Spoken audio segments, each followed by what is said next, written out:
Hello everyone, welcome to another edition of Coffee and Candlesticks, where we use HighBlock to showcase market insights and analysis. This is edition 10, being recorded on April 27th, 2022. Before we get started, I would like to say that this is not financial advice. Everything I say and show in the video is for educational purposes only. Also, if you have not already, please like and subscribe to our channel so you can get real-time updates on new video uploads. You can also follow us on Discord and Twitter to get more information on our product and services. You can find the links on the bottom of our homepage, and I'll post a link to these channels in the video notes below. So starting off today's video, we'll take a look at Whale versus Retail Delta on OKX.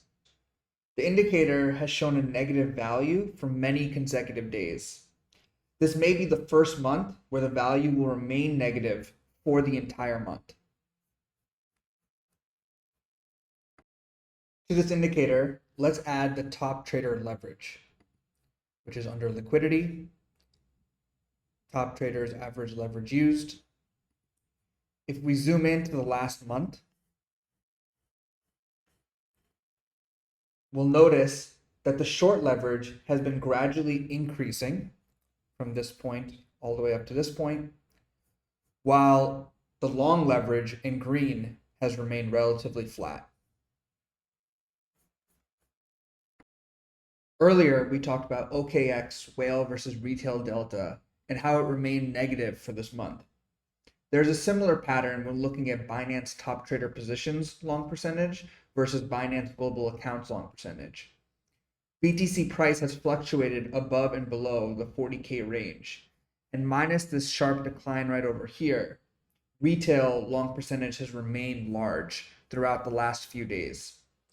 Whale activity has been fluctuating in the opposite direction, on the other hand. As price has fluctuated over the last 5 days, price has done a good job of chasing these liquidation levels. As price has dropped, new lick levels have been formed above price, which has caused price to rise, and as price rose, new liquidation levels were formed below price, which then caused price to fall. The market has been moving more in sync over the last few days, where we're seeing lots of high positive and negative correlation on the correlation scanner. If you compare this chart to the last 14 days, you'll see over here there's a lot more white squares and lighter colored squares. Finally, last week on our episode of Coffee and Candlesticks, we discussed the OI gaps that existed at 41,600 and 39,100. We can see price moved to fill these gaps, and now all the gaps have been filled on the monthly look back. So that was all for this week's edition of Coffee and Candlesticks. Hope that this was helpful. If you have any feedback, drop us a comment below, and we'll see you in the next video. Cheers.